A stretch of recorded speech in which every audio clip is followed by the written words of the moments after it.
what are the Europeans doing at this point in time? What they're trying to do? They're trying to modernize. Yeah, but this is after something else. Yes. They were seeking new markets. Oh, new markets. What else? Raw materials. And raw materials. So you have to put these. You have to understand these. You should be taking notes. It's supposed to look like. Because otherwise you're going to remember these things. Okay, where is it not, my dear? I remember. That's the paper. You have to understand these in the context that what happened to Europe at this point itself? Something happened in Europe to begin with Great Britain. And there is three things associated with this. Yes? Industrial Revolution. Good. And what are the three things that I mentioned to class? That you should remember these every time a country does, especially England industrializes. Three things. What are these three things? Yeah? Technologies, Yeah. materials, and markets. Correct. Remember, all those three are linked together. Could you mention some technologies, Ilans, from the Industrial Revolution? What's the matter? Why is what is it here? So Silas is Ilana. No? Alright, can anyone mention some technologies? Say, Sal, you know some technologies, yes. Go on. Technologies of the Industrial Revolution. Otherwise, yeah. Steam engine, give me another one. Yeah. Spinning engine, give me another one. Lucas. Railroads, give me another one, my friend. Farouk's. Water pumping. What is this? Yes? What is this one called? This is a world. Why? We didn't subject. They said there was a club here. Okay, what else? Water wheel. The water what? The water connect. Water frame. Yeah. No, all of you guys are Again? Please, the Bessemer soup process. Very important. Okay, this one. Okay, now, you have this. This is some technology. What raw materials do they need? And this will be doing this as a review. Oliver, give me one. Cotton. Okay, Joel, give me another one. No, yeah. I'm gonna say cotton. So give me another, because it's cotton. What else? Rubber. Where do you get rubber from? Congo. If you get rubber from the Congo, who else? Shh, please, you should be taking notes and don't look fancily. Who else uses rubber in the Congo to create a free state? King Leopold. King Leopold, okay? King Leopold II, yes. Palm oil. Palm oil is another one. Good. What else? Another raw material, yeah. Like that bird coat. Again? Guana, yeah. One. Okay, fine. All right. And then we're going to. So, very important here, this section here. As Africa is divided, okay, without any ethnic composition, religion, this is an important one that I told you. Look up, please, actually, these will remain the same up until the time of decolonization. They created artificial boundaries. And these artificial boundaries will last up until the time these African countries become independent. Okay? All right. Next. How do you justify these? Well, you know these things. I'm going to review. These are all the rationale for imperialism. So, my friend, let's look at. Bode is going to tell us what was social Darwinism, my dear. Go on.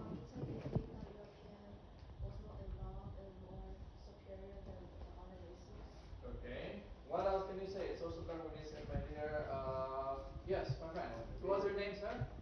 You have it. You teach it. You're Saifan? Oh, that is Saifan. Now I recognize Saifan. Yes. The British thought they were more superior than like everybody else because of it. Oh yeah. It was based on Charles Darwin's theory of natural selection. Okay, stop it there. Yeah. Everyone, if you Saifan, if you were confused by this, please change it because social Darwinism is exactly that.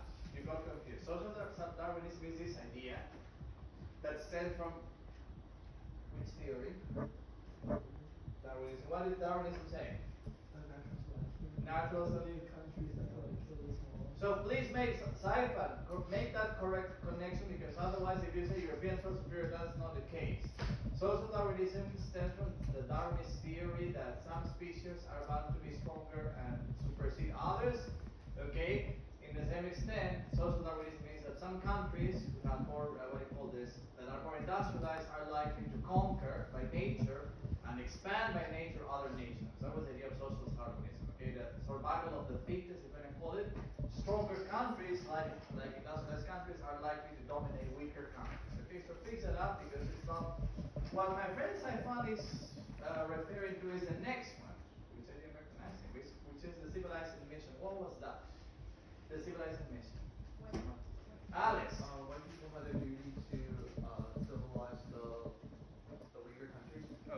that was a name of a poem. You see it there. What was the poem? Wildman's Burden. Okay, so that poem of Wildman's Burden is nothing but an explanation of the civilized mission. Now, the civilized mission came with a guy named Livingstone. So what does that entail, John? Give an example of the civilized mission. Huh? YMCA is one example of the civilized mission. What else? Give another example, my friend Nicola. I gave you an image of a guy. Yeah. Building railroads. Building railroads. What else? Soap. Remember, I gave you an image of soap. The idea was that you were supposed to bring the advantages of industrialized countries, okay, to the less developed nations. So soap, vaccines, hospitals, schools, railroads. Yes. Who does railroads? There's a guy who does railroads. Who? Cecil Rhodes. Okay, Cecil Rhodes. What was Cecil Rhodes' plan, my friend Alexius?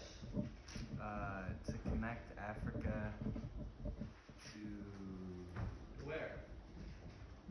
To where? Yes, Cape Town to Cairo. Okay, to connect. You could come in, sit down. Okay, right. Okay. Now, remember that in all of these Europeans, sit. There is a chair here in one place. They believe there is a chair here. So just sit, take this chair, you can move the chair. They believe that the Africans and other civilizations will benefit from the European continent. Okay? Now, this is important. All of these made major change in Africa because prior to this, how did most societies, especially in Africa and in Southeast Asia, how did they survive? Prior to European people getting into this economic, what did they do? I saw three hands. Let's go, ladies. Yeah. What is that? What is subsistence farming? What does that mean? Correct. So in most cases, all of these European powers, you're taking notes, okay? All of these nations that have turned industrialized basically produce to survive. So you're going to produce, whatever you need for your own small local community, but income, the Europeans are going to force them to change all of that to cash crop economy. What is a cash crop economy, my friend? Look, Kenneth, what is a cash crop economy? It's like where they export the foods,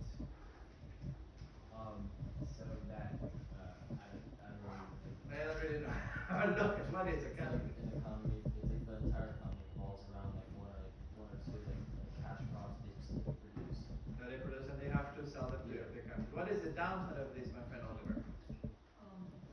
First off, like, you can't really feed yourself if you don't have cash crops, and then also if your entire economy is dependent on like one or two crops, if something doesn't happen, or like, so something happens to that, then your economy collapses. Collapse. Very good. Okay, good. You have that. We're gonna move on. Okay, so that's a review of like 6.1 briefly. That is gonna come, okay, in the exam. Okay, the scramble for Africa. Okay, may I continue? You're fine? Yes? Okay. So, civilizing mission is the idea that Europeans are superior to the Yeah, so there is obviously there is an idea that Europeans are superior, but pay attention, okay? But it's not a superiority to the extent that I say, I'm better. They never, they don't say, they believe that, obviously, but they don't say it. deserve to be. It's like they're patronizing, but they're not erase the words they deserve. No. The idea for the exam is that they believe that they are more advanced, and then since they are more advanced, the idea is that they have this duty to spread these advancements to other nations, the less developed nations. And among those are medicine, vaccine, schools, and all. Okay, is this clear? Yes? Next.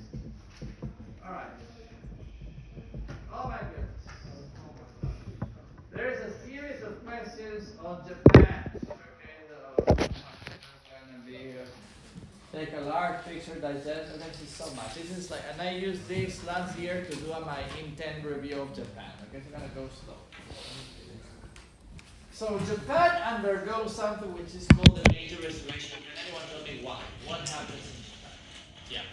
They saw the Perry with the steamships and needed to investigate. Okay, Matthew Perry, Commodore Matthew Perry arrives in Japan in '53 with his steamships, and then what did he want? The Matthew Perry, when he comes to Japan. Yeah. Matthew Perry forces Japan to open? Yes, they actually will ask.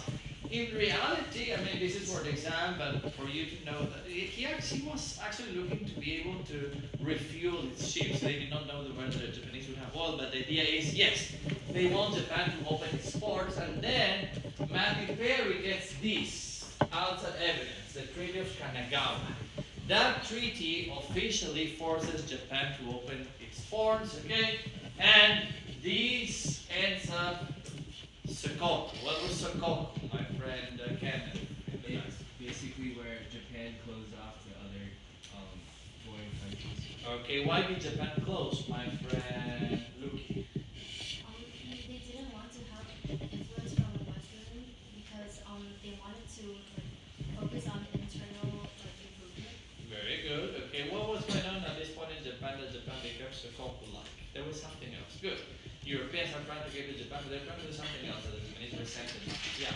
Trying to convert them to Christianity. Christianity. Very good. Okay, so because they try to convert them to Christianity, okay, the Japanese are gonna say no, and they're gonna close. Now, at that time, okay, look here, Japan, for the most part, prior to this, Japan was a feudal society, hierarchical, in which the shoguns actually ruled Japan, okay? And all of this huge change will be scratched, okay? And the Japanese are now going to have a parliament and an emperor. What is the name of that Japanese parliament? Yeah. The Diet. The Diet. Okay, remember the name of this, it's not there, I don't know why they write it. But please digest this because this is a very detailed study of Japan here. So the Japanese create the Diet, which is some form of parliament, not a real Diet that I need. Okay, next. Right. So other things that you need to know about this is that I'm doing this for a reason. This one here, chronologically, it was Matthew Perry ships arrived to Tokyo, then the shogunate collapses, then there is a major restoration, and as a consequence of this major restoration, Japan industrializes very quickly. Okay? After Japan industrializes, what do the Japanese do? And I gave you this in class because I wrote it and decided Japanese go MAGA. So what do the Japanese do? Yeah. Michigan to expand their influence into Korea. So the Japanese become imperialistic, okay? And what was the name of that imperialistic Japan? What do you call this? Enterprise. It had a name. Yeah. The Greater East Asian Co-Prosperity Sphere. Yes, the Greater East Asian Co-Prosperity Sphere. Do you remember this? The Greater East Asian Co-Prosperity Sphere, which basically meant the Japanese claimed that this meant Asia for Asians. In reality, this was Asia for Japan, not for Asians, okay? Because the Japanese were imperializing all this. Now, look here, okay? This is very detailed. I don't think they no longer do this in the AP exam because the exam has changed a little bit. And in the old times, we used to give them a lot more detail, okay? They needed to know all of those. But if you want to look at this carefully, the Japanese gave them a lump sum payment to a lot of those samurais because the samurais were no longer in existence. They abolished the samurais, okay? And part of this meant that they were no longer allowed to carry swords, they no longer were allowed to practice Bushido, okay? And so a lot of them are going to feel upset, and what do? Once they cut off all of their privileges. No more Bushido, they're no more condoned by government, they no longer can carry their swords, so what do? What happens to the samurais? Yeah. They go into politics. Yes, so they became generals, okay? That's another change. A lot of these samurais will become generals, okay? Now, Japanese industrialization, that's a huge stakeout, okay? The Japanese industrialization is quick, right? And in a few decades, they do more, almost catch up with Europe, and actually the Japanese defeated Europe. Which country did the Japanese defeat in Europe? Yeah. China. In Europe. China is in Asia, but you said the other one. Which country? Don't hide. Russia. So the Japanese would defeat Russia, okay? So now, part of this major restoration meant that the Japanese reformed its military, its navy. Actually, they bought a lot of modern ships, okay? and they started to compete economically. They reformed the education system, and that made the Japanese much more what they call this competitive with the West. Okay, so again, part of the reason, okay, as to why they are more successful is because they had a much more stronger and economic, what do you call this, climate, okay? So if you look at China, what was going on in China at this point in time? So we studied China in the last couple of days. Japan has a crisis, Matthew Perry comes in, Japan industrializes quickly and successfully. Why isn't China able to do so? What was going on in France? Give me an idea. They had the self-strengthening movement at one point, but it failed because of like conservative powers. They didn't want the reforms to occur.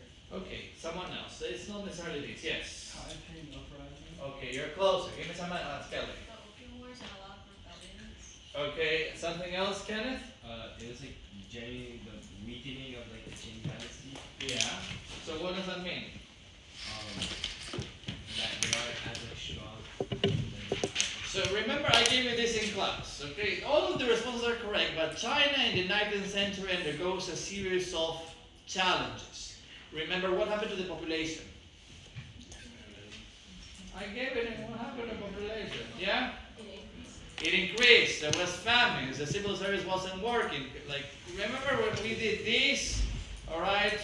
So, where is this? Do you really want me to go back to this? Come on, guys, don't do this. It's too late. We did this for the past 2 days. We are too tired. And so am I. Where is this? I think this was here. Okay. Didn't we do this in class here? Yes. Didn't we explain this in class? Didn't I tell you to remember this in class? And I asked you to take a picture and read it when I asked you to do so for a reason.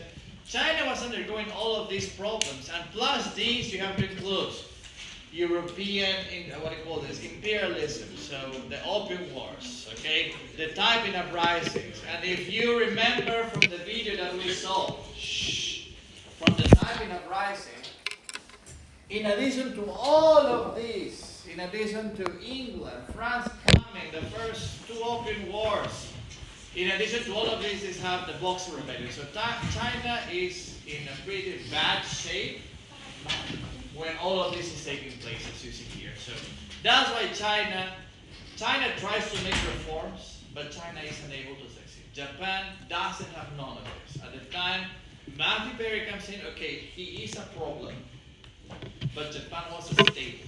Japan, for better or worse, the shogunate somewhat worked.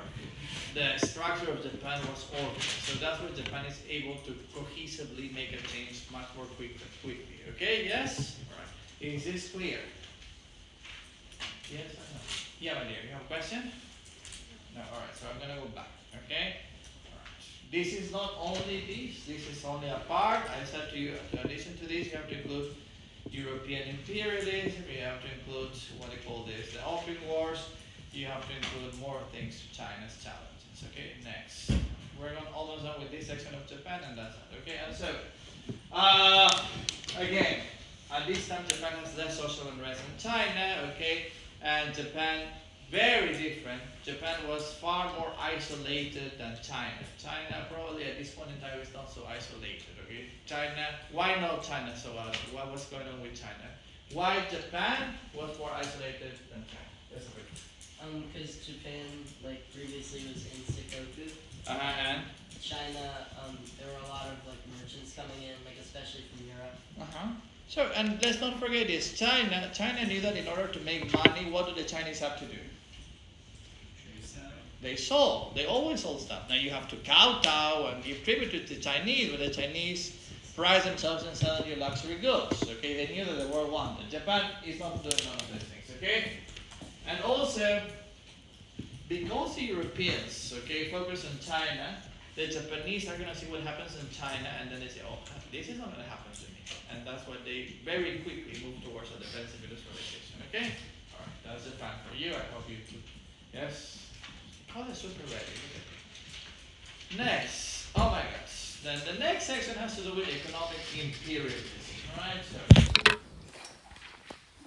if you have to remember economic imperialism, you have to remember that a lot of these societies, pre-imperialism, the ones that are not imperial, the ones that are industrialized, all of them do cash crops, okay? What is a cash crop economy again, Nasty, could you tell me? What is a cash crop economy? It's like when they rely on certain crops to grow, and it's not usually ideal because of certain conditions. Okay, yes. So prior to these cash crop economies, most of these places, like African states, they produce only to survive. They have something called subsistence farming, okay? So they produce enough to live on. Europeans come in and they're going to force them to turn into cash crops. Why? Because why do they force them to produce cash crops, my friend Saifansky here? To make money. Oh, wow, what? Yeah. They needed the raw materials. They need the raw materials, okay? So they will force them to sell them cheaper, okay? And what do you do once you get these raw materials from them and you bring them to the factories? What do you do with these raw materials? They export it back and import it to the European countries. Yeah, and you charge them much more money. Yeah. Okay, so that was the basis. Okay, now some of these that you see here are coffee, rubber. That you see, sugar is important. Guano. Okay, now another one that is important here. Farming production in Asia will decline, and in most cases, the single cash crop, to a greater degree, will be what all of these economies turn into. However, this was a huge problem. Okay, why? Because eventually, okay, you are going to need that couple of things. You're going to need workers. So some of these workers, okay, will cooperate. Some of other workers will be coerced. And what they do in this case, the Europeans, is that they're going to take out these cash crops, okay, from the colonies, and then this is what my friend, who was this? Farouk mentioned this, or who spoke last? I forgot. Or was it Lucas? Who did it? No, Kenneth. You take out the cash crop and then you turn these into a manufactured product and you return it. You export this to the countries and you charge them money. What is the logic of the system that we're using here? You take something as a raw material and you sell it back. Yeah. Is it like supply and demand, a favorable balance between? Very good. Capitalism, supply and demand. Okay, that's nothing but another application of that. So, okay, remember when we learned capitalism, you wanted to sell more than what you buy, and whatever you buy, you want to buy at cheaper prices. Okay, all right, let's go move on. Okay. All right, let's continue with this. Now, I'm going to tell you that you need to review this really well. So if you want to take a picture of this, okay. If we have time, we're going to do a bit of the video on King Leopold, which is very horrible, King Leopold. And then remember, I don't think there is a question on this, but you need to know Cecil Rhodes, because Cecil Rhodes is always there in the AP exam. Okay, palm oil, rubber, and cotton, you have to be familiar with this. Okay, one more. Shh. And okay, you might not remember this, but this is also part of the exam. Okay, and so you're gonna realize that the economies of the time will start to be increasingly interconnected. Okay, this creates a whole cycle that you need raw materials. Okay, you turn these raw materials into goods, and these go back against to these countries where they extracted them, and you force what is it? What? No? Steamboat? Nothing. Okay. All right. You look lost. Can I help you? No, I just can't see. Okay. All right. And then you're gonna sell them back. Okay. Now. And this other one tells you what happens when these crops fail. So he's going to tell you that the economies and agriculture end up being far too interconnected, okay? So what happens, let's figure out a country, Elaine has a country, and Elaine is producing tea, and all of a sudden there is a blight on their crops, and their tea crops all die. What happens to your country, Elaine? Kaput. The economy of your country is kaput. Now, let me ask one more question. Moet, let's say in your country, they tell Moet, you guys are going to produce tea. Everyone in your country is going to produce tea. How does that affect your population? We can't survive with that. Why? Tell me. Yeah, you're going to eat tea. You're going to eat tea for breakfast, lunch, and supper, and you cannot survive on that. So you have to understand that this was a horrible cycle of life that created the economic dependence. Okay, and you have to remember this for an LDQ, if there is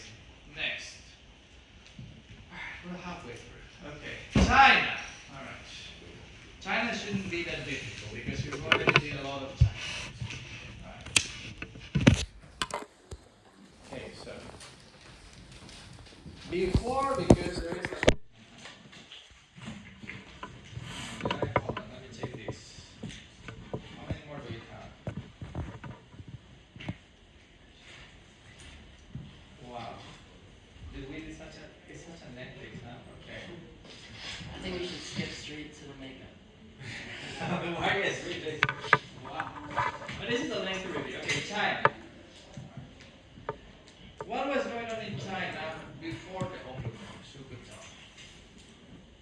Yeah, Oliver's.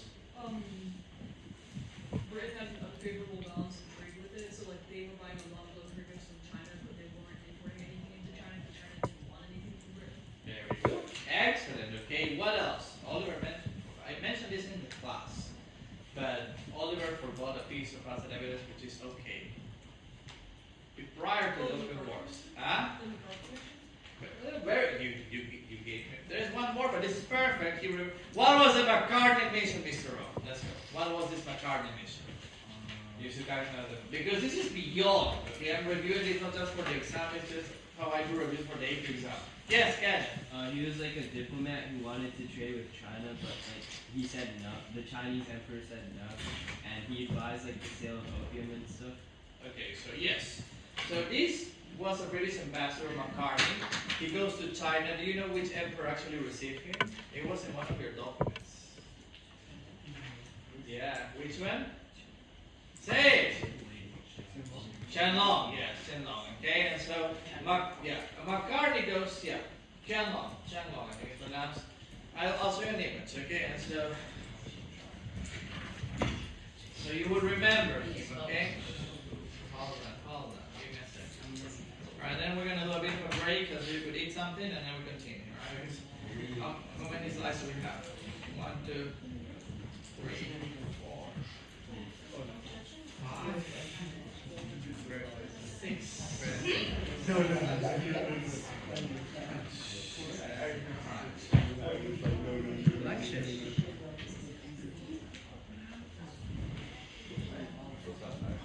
Yes, Alex, what is it?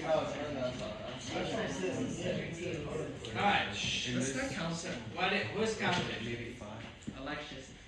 Alexius, why is Alexius counting? Why are you bullying Alexius? We're not. Why not chutzpah? Why not? I said we're not. Oh, you're not, okay. Where is it? Why is everything in tech blocked? Okay, there we go. Okay. Alright, look up. This is Qianlong. He's gonna come right now and say hello to you. Okay. There he is. That's an image. We're gonna take a picture. I've seen it before. Okay. So this is McCartney and this is Everton. Clearly, this was a very biased image. Okay, that is done. Alright. Okay. Say that Qianlong was busy. What was he smoking? What do you think he was smoking? Opium, okay? Alright. And then here you see McCartney trying to persuade Emperor Qianlong to sign the diplomatic treaty, okay? So there is a lot of misconceptions and there is a lot of things that went wrong here because if you look at the image, what are these guys doing here? Kowtowing, good. Is this guy kowtowing? So, legend has it that Qianlong was upset at McCartney because McCartney didn't kowtow to him as it was tradition, and that's the reason why he sent him off.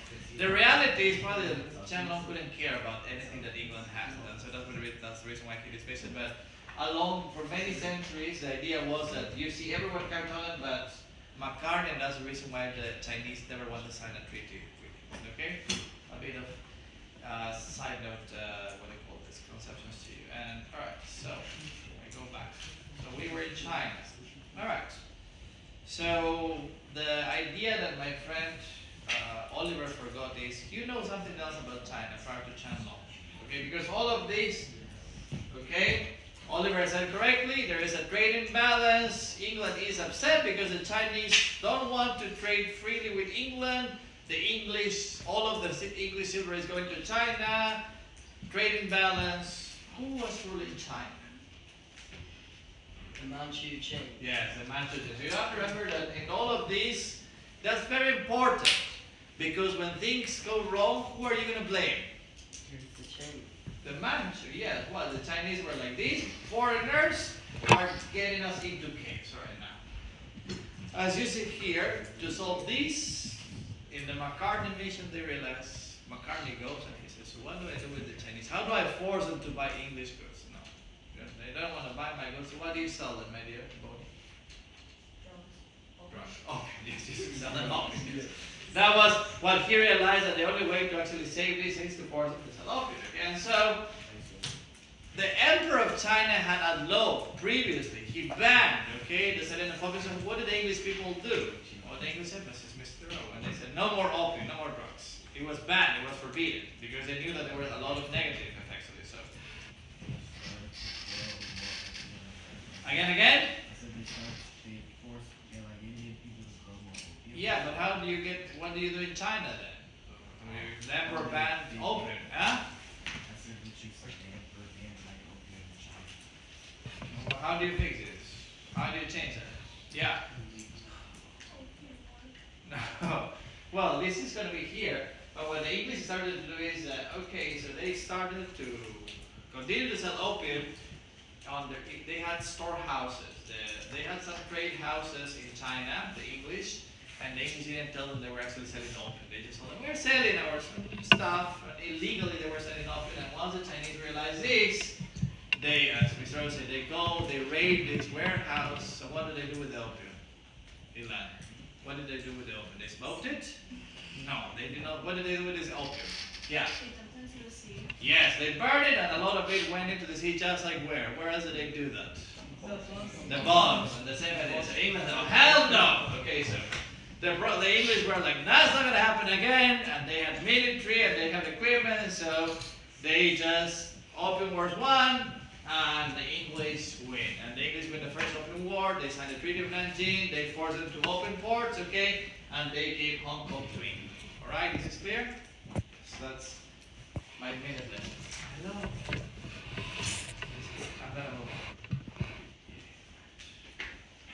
Alright, now, in this time period as well, how much? Okay, this is a summary of everything we've done in China. And I'm doing so much of the numbers I should upload this because China is very important. Okay? Everybody wanted China, not just England. So the second open war is going to mean that a lot of these countries, just like in Africa, start to divide China into spheres of influence with one difference. How is imperialism in China different than Africa? Good job. Yes, Oliver. There's not like colonization. Okay. In Africa, there was the division and the colonization of Africa. In China, there is not. There is only one country that does full-blown conquest in China. Who is that? Say, Japan. What does Japan take? Taiwan. Yes. Okay. Okay, now. Who are these guys here? Who are these guys? The righteous and harmonious feast. Who are those? Boxers. The boxers. So, one of the reactions is going to be this. But, okay, look here. You have to remember that there's two. We said in class that the first rebellion was a Taiping rebellion. Lucas, could you tell me something about the Taiping rebellion? Why was it interesting and unique? They were rebelling against like the Qing government.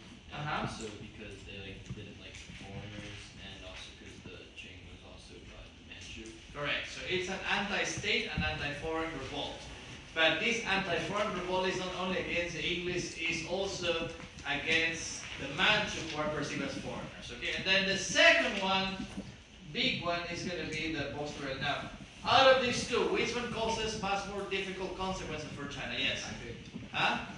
Taiping rebellion. Yes, because there's many more people dead. The second one basically means, that this was against Christian missionaries and foreigners. But the end result of the second one means that China is going to pretty much be sliced, on spheres of influence by foreign countries. They signed up unequal treaties, okay? And the biggest mistake was that China was blissfully unaware of England's military power, and that's why China could buy. When is China could buy? Imperial China. When is Imperial China good buy? Yeah. 1911. Okay. Yes, it's right. One more. Okay, this is too. I will just take a picture of this because this is very. We went over this. Remember, European. This is. You know how I make my exam. So this is giving you a huge clue on the exam. So European imperialism in Asia is a result of the Industrial Revolution. Okay, and while some groups actively resisted European powers, other groups chose to work with the colonial government, such as in the case of India. Who collaborated with the colonial powers in India? Who could tell me? Some people. Who are those? Who collaborated with the colonial power in India? How was Indian society organized? As a name, yes, yes. There were leaders of the caste. Correct. So remember, like people from the upper castes normally intended to collaborate with the English. Why would you collaborate with the English, my dear? You. Because they wanted to have some sort of like authority too, like power. Yeah, they want to maintain their authority by collaborating with them. It meant that they could maintain some of the privileges of their rank. Okay, that's basically the idea behind that. Okay. And so, and these are, again, very simple. They try to justify this imperialism with all of these rationales of imperialism, social Darwinism, Wagner's parallels, civilization. Okay, next. Alright, again, this is just a review. You've done this before. In the event this was not clear, remember that social Darwinism is survival of the fittest. Darwin's created a stronger nation should not eat, but rather conquer, or should use the reasons of these other nations because they're bound to rule. That's the idea, okay? If I'm a stronger nation, it is just normal that I should dominate, okay, weaker nations, and we should supersede these weaker nations, alright? Next. Okay. Now, again. What are these? These are all the rationales of imperialism. Sometimes social Darwinism and scientific racism come hand in hand. Okay, why? Because remember that scientific racism told you that this is basically a quackery, but some Europeans thought that Europeans, or the European race was superior. That is the only case, my dear, who said this? Shahira, I don't remember, someone mentioned this. But this is the one time in which you could say that this, well, besides the fact that there's a quackery, but this is the one specifically where they thought they were biologically superior to other races, and they used phrenology. What's this phrenology? Yes? Wasn't it like a study about like the head and the brain to prove that because Europeans had a bigger head or something? Correct. So yes, they believed that because of the structure and the length of the cranium, they could prove that the Europeans were much more advanced than other races. Okay? Okay, so big problem here, as you see here, look up. And this is in the exam, so pay attention. This is a huge school also. With all of these rationales of imperialism, the biggest mistakes that the Europeans do, especially in India, was that even though a lot of the people cooperated with the English never taught anyone in India or in Africa how to properly rule themselves. Do you know what I meant by this or not? Should I explain this a bit clearer? Does anyone need me to explain this? Yes? So basically they colonize them, right? You create hospitals, you create universities, you create, let's say, railroads and beyond. But they never taught you at one point, when they are bound to become independent, how you should rule your people. They never taught them you should have a bureaucracy. You should actually have ministers. You should respect democracy. They never told none of those things. That's why Africa as a whole and most of Southeast Asia was a mess. Okay, and they have to learn on their own because they never prepared. They never told them how to be self-ruled. Okay? Alright. Next. Again, there are some questions in migration. I would suggest please review these. You need to put the type of colonies that there are. Okay? Let's go, my friends. Let's go. We're almost done. We're almost done. Okay? Yay. Alright. Alright.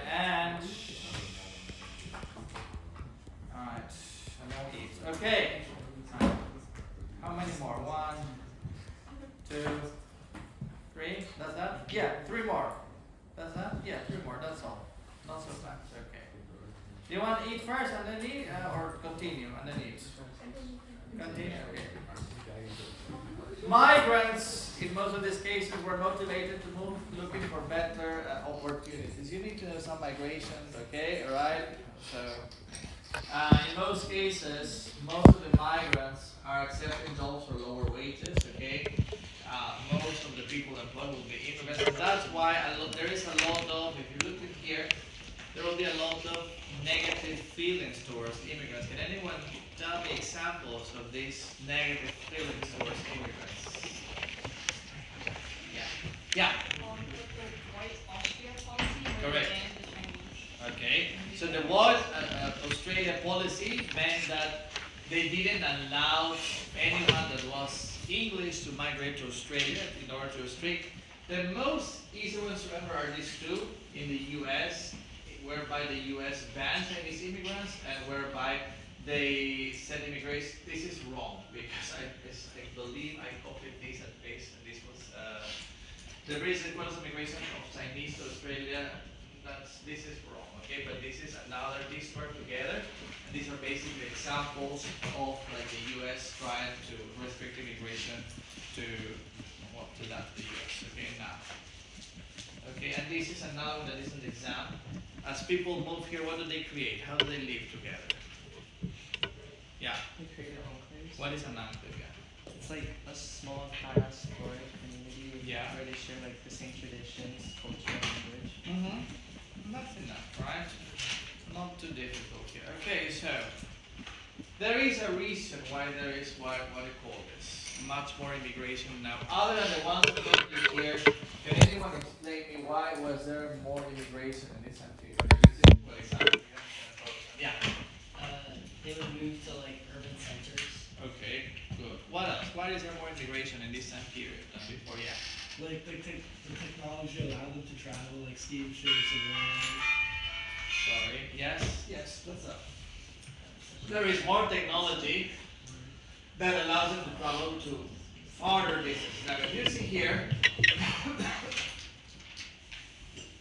a huge game changer was that slavery had been banned in most of the British territories, and as such, then you needed workers. And the only way for you to get cheap workers, there is one way to get cheap workers other than immigrants. What was? Yeah. Indentured servants, okay, and some people would have signed contracts and like come to work for free for an X amount of years. The other way is to, when that is over, to get immigrants, okay, so these new immigrants were a cheap labor of war. Most of them came to work in sugarcane plantations, okay.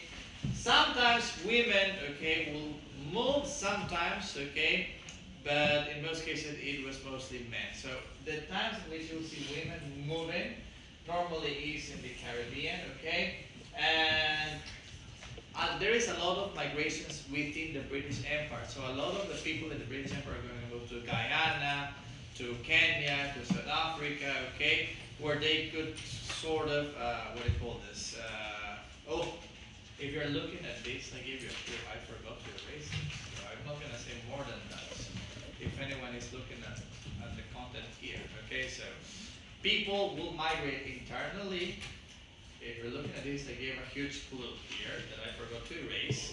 And these immigrants in places like Guyana, like Kenya, like South Africa will be an integral part of the working force of the British Empire. So I'm giving you she's laughing. Yeah. Okay, don't say more, okay? I will erase it. I'm sorry. What is that? Here. Fine.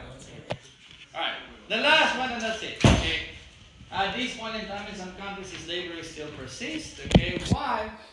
Because cash crop economy was something that they needed, especially like for nations like Brazil. But okay, normally the countries like Brazil who would adopted who would move forward, okay, to a law of slavery will focus and will adopt many of the Enlightenment political principles. Alright?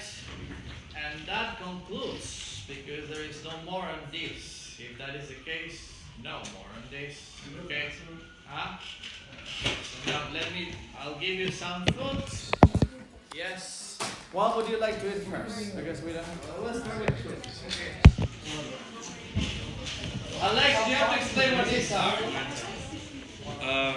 What is this? You have to read it. Okay.